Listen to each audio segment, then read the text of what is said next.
Selamat pagi pacar-pacar onlineku. Selamat pagi semuanya. Pagi ini gue biasa kerja. Dengan biasa gue kerja di Taiwan itu setiap hari harus kerja ya, dimanapun sih. Jadi hari ini gue pengen cerita nih, gue pengen cerita. Walaupun malu sih ya, ceritanya sih malu ya, tapi ya udah nggak apa-apa ya. Gue pengen cerita kalau seandainya ada satu hal gitu yang menurut gue sih sebenarnya itu nggak buruk ya, itu kayaknya kayak penyakit gitulah ya, ya nggak. Jadi gue tuh istilahnya tuh masih ngompol. Gue masih ngompol. Lu tau ngompol apa? Itu tuh yang apa namanya, yang kencing di lu lagi tidur gitu, terus lu pipis gitu, tiba-tiba lu bangun-bangun udah basah itu kasur. Nah itulah gue ya kan. Jadi gue mau cerita nih, gue nggak tahu kenapa dalam keluarga gue ini gue doang yang mengalami hal itu. Adik kakak gue enggak gitu loh. Jadi itu stres banget, yang bikin gue stres banget. Waktu gue masih masa-masa SMP ya, SD, SMP gitu ya, itu menurut gue hal yang paling memalukan. Karena lu tahu sendiri kalau ngompol itu semuanya bau ya, pasti bau ngambreng, bau pesing gitu kan. Nggak kamar gue aja, pasti kayaknya di mana aja bau. Nah udah gitu, kalau seandainya mami gue tuh suka marah-marah, nyokap gue marah-marah gitu ya, pas iyalah marah lah ya, tapi kan ya pokoknya gitu dah. Terus itu tuh kalau semamanya lagi jemur kasur, jadi kasurnya itu dijemur tuh di depan ya, di depan gitu, di atas tuh gue ada loteng di depan gitu. Terus sambil marah-marah, udah gede masih ngompol gini-gini, sampai gini teriak-teriak gitu. Oh my god, itu gue malu banget, sumpah ya ampun. Lu tau nggak? Kalau gue ini istilahnya di situ itu maksudnya ya lumayan lah ya, ada yang naksir gitulah. Ya bukannya naksir sih, kayak gimana sih, kayak seneng aja ngeliat gue. Tapi orang-orang yang ngeliat gue senang, tiba-tiba gue masih ngompol. Malu Bo, ya ampun, itu gimana perasaan lu gitu loh. Gue aduh pusing gue, jadi ya gue malu banget gituin apa, diterak-teriakin sama nyokap, masih gede udah ngumpul. Dan lu tahu penderitaan gue sebenarnya, ya ampun nih ya, gue kasih tahu ya buat orang-orang yang seandainya kita masih ngompol gitu terus keluarga kita musuhin, please jangan dimusuhin. Karena penderitaan orang yang masih ngompol itu nggak enak Bo ya. Semuanya udah gue lakuin Bo, katanya supaya nggak ngompol nih. Gue udah ngelakuin banyak hal. Pertama, capung. Lu tau capung kan? Tuh capung mesti dimasukin ke puser. Ya udah tuh udah gue lakuin, masukin ke puser. Walaupun gue takut-takut, cuma cicit gitu kan, gue takut-takut, ya udahlah demi supaya nggak ngompol. Nah tetep aja Bo, nggak, masih aja ngompol. Tuh yang pertama kan, gue lakuin kan.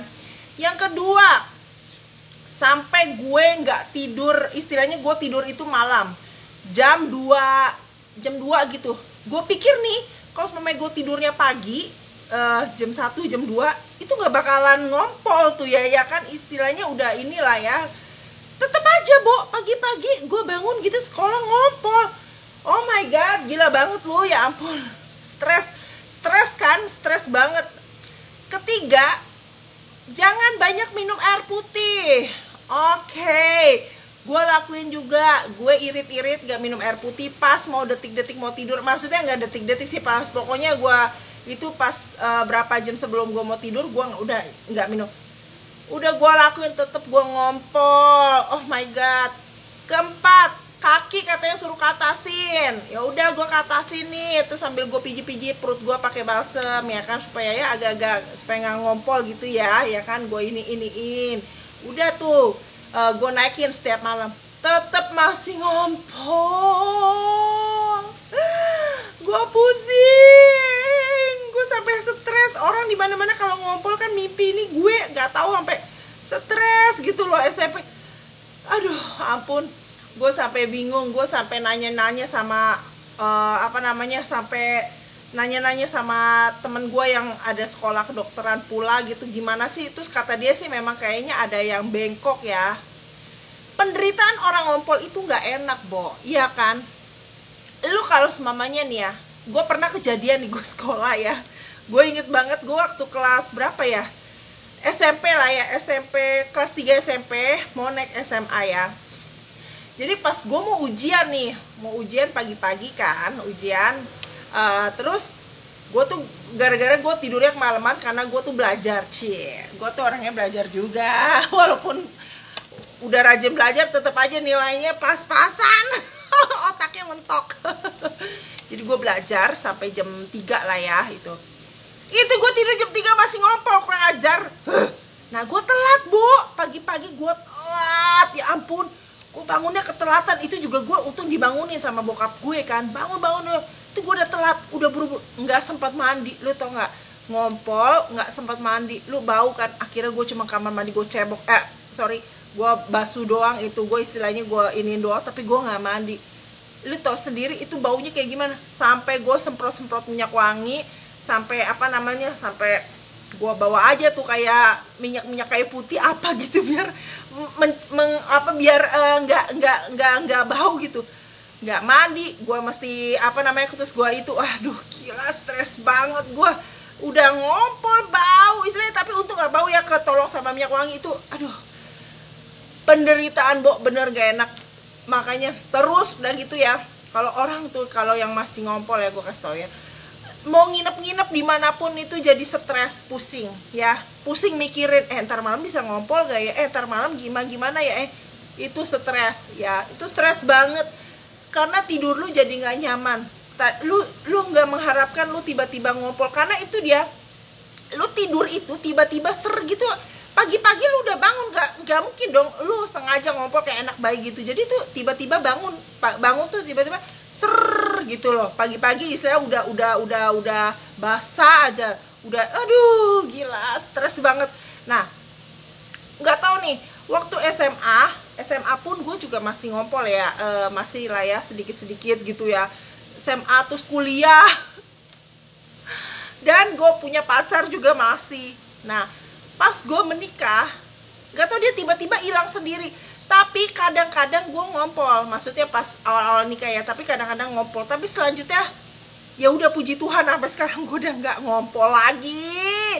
Tapi kebawa mimpi jadinya, lo tau nggak? Gara-gara gue dulu punya penyakit trauma ngompol itu, gue jadi sampai sekarang kadang-kadang gue kebawa mimpi kalau gue masih ngompol gitu loh. Padahal gue nggak ngompol. Jadi gue cuma kebawa mimpi, gue kayak gue nginep di suatu tempat gitu ya, lagi nginep, terus gue ngompol, terus tiba-tiba gue pegang, nggak untung gitu loh. Ya, jadi gue mau kasih tahu ya. Orang itu yang punya penyakit ngompol, gue nggak tahu sih di dunia ini apa gue doang, apa ada juga teman-teman pacar-pacar online gue yang masih suka ngompol gitu. Nggak enak banget, serius. Jadi gue punya rasa trauma itu ya, itu kadang-kadang bermimpi kalau semalam lagi tidur tiba-tiba kayak ngompol gitu. Dan gue harap kalau seandainya dalam keluarga kalian ada yang masih suka ngompol, jangan dijauhi. Jangan jangan dikata-katain atau dibully istilahnya, karena mereka punya rasa tertekan. Dan gue ngerasain itu, karena siapa sih yang mau ngompol gitu, malu, Bo, udah gede ngompol. Mendingan kayaknya cari solusi gitu loh, cari solusi kok kenapa bisa ngompol, terus mungkin diobatin. Dan gue sih nggak tahu ya, itu tiba-tiba hilang sih. Jadi ya puji Tuhan sampai sekarang itu gue udah nggak ngompol lagi. Itu juga kayak berhentinya pas gue SMA, tapi menikah pun masih sedikit-sedikit suka ngompol. Dan laki gue tahu sih gitu loh. Jadi ya puji Tuhan lah, sekarang udah nggak ngompol lagi, udah nggak inilah ya. Jadi gue harap gitulah pengalaman gitu maksudnya. Bo, jangan, pacarku online, jangan pernah kamu membuli keluarga kamu yang lagi ada kesusahan, karena itu gue rasa sih suatu penyakit juga ya, kok bisa ngompol gitu loh, ya kan gitu loh. Jadi ya itulah pengalaman gue, penyakit gue yang puji Tuhan udah sembuh sekarang. Dan gimana, apakah pacar-pacaran onlineku ada juga yang punya problem sama seperti aku yang punya rasa trauma dengan penyakit. Sebel. Oke, gitu aja buat pacar-pacar online gue. Terima kasih yang sudah mendukung. Jangan lupa like dan komen dan subscribe yang belum. Oke? Terima kasih atas dukungannya. Sampai jumpa lagi.